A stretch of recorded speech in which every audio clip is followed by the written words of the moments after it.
Juan Kapitulo 10. Sultihan ko kamo, ang tao nga dili mo agi sa pultahan, inigsulod niya sa turil, ug mukatkat hinuon sa laing bahin niini, kawatan ug tulisan. Apan ang magbalantay sa mga karnero, mosulod agi sa pultahan. Ug ang pultahan ablihan sa portero aron makasulod siya.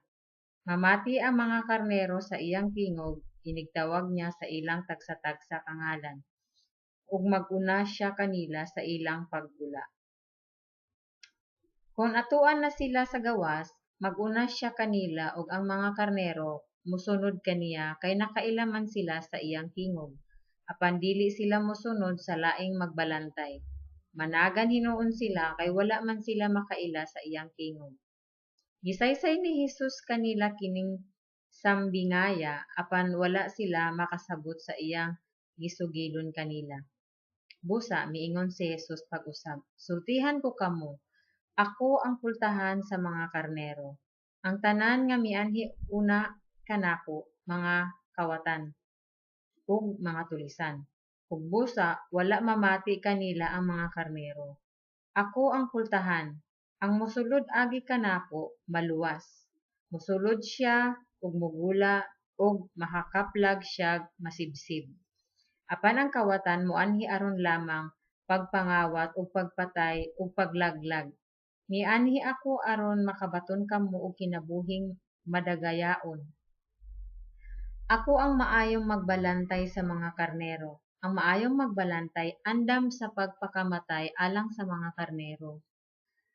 Ang sinuhulan lamang mudagan inig kakita niya sa lobo nga nagpaingon na kanila. Kay dili man siya maayong magbalantay og tag-iya sa mga karnero. Busa, tukbon sila sa lobo og patibulaagon. Ang sinuhulan mudagan sanglit sinuhulan man lamang ug walay pagtagad sa mga karnero. Ako ang maayong magbalantay sa mga karnero. Ingon nga ang amahan nakaila kanako ug ako nakaila sa amahan.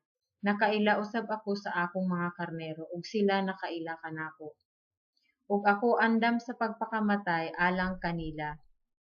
Ako adunay ubang mga karnero nga wala mahisakop niining turila. Kinahanglang dadon ko usab sila nganhi ug mamati sila sa akong tingog ug mahimo silang usa na lamang kapanon ubos sa usa ka magbalantay. Ang amahan nahigugma kanako kay ako andam man pagtugyan sa akong kinabuhi aron madawat ko kini pagbalik. Walay makahimo pagpatay kanako. Magpakamatay ako sa kaugalingong kong pagbuot. May gahom ako sa paghalad sa akong kinabuhi ug may gahom usab ako pagbawi niini. Kini ang gisugo kanako sa akong amahan. Tungod niining mga pulonga, maka nagsumpaki na usab ang mga Hudiyo. Daghan kanila miingon, giyawaan siya, nabuang siya, nganong mamati man kamo kaniya. Apan ang uban miingon, ang tawo nga giyawaan dili makasultik sama niini. Unsaon man sa usa ka yawa paghimo nga ang mga buta makakita. Ug misamot ang panahon. Ug miabot ang panahon sa pagsaulog sa pangilin sa paghalad dito sa Jerusalem. Tingtugnaw kadto ug naglakaw-lakaw si Jesus sa portiko ni Salomon dito sa templo. Mialirong ang mga Hudiyo kaniya ug miingon, kanus amo man gayud kami sultihi sa klaro. Tug-ani kami sa walay lipod-lipod kung ikaw ba gayud ang Mesiyas. Si Jesus mitubag, gisultihan ko na kamo apan wala kamo mutuo kanako. Ang mga buhat nga akong gihimo sa ngalan sa akong amahan mao ang akong mga saksi. Apan dili kamo mutuo tungod kay dili man kamo akong mga karnero. Ang akong mga karnero mamati sa akong tingog. Nakaila ako kanila ug sila nagsunod kanako. Naghatag ako kanila sa kinabuhing dayon ug dili na gayud sila mga matay ug walay makaagaw kanila gikan kanako. Ang akong amahan nga maoy naghatag nila ngari kanako labaw sa tanan ug walay makaagaw kanila gikan sa amahan. Ang akong amahan ug ako usara. Unya ang mga Hudiyo mipunit na usab og mga bato aron pagbato kaniya.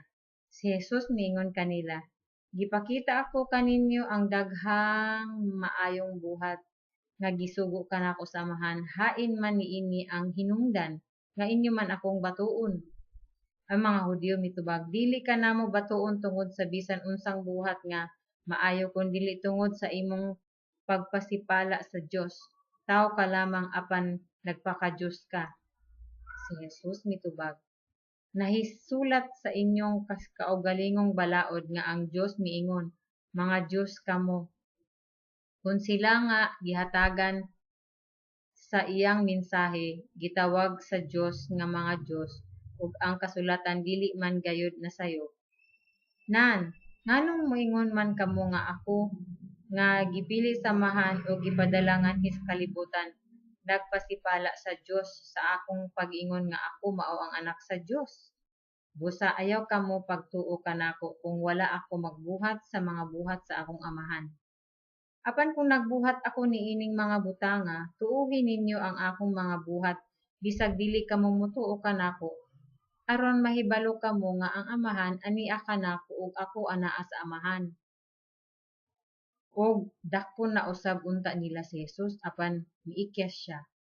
Si Jesus mibalik pagtabok sa suba sa Jordan sa dapit diin namunyag si Juan ug nagpabilin siya didto. Daghang mga tawo miadto kaniya. Sila miingon, "Si Juan wala magbuhat og mga milagro apan ang tanan nga iyang gisulti mahitungod niining tawhana tinuod gayud." Ug didto daghang mga tawo mituo kaniya. Juan Kapitulo 10.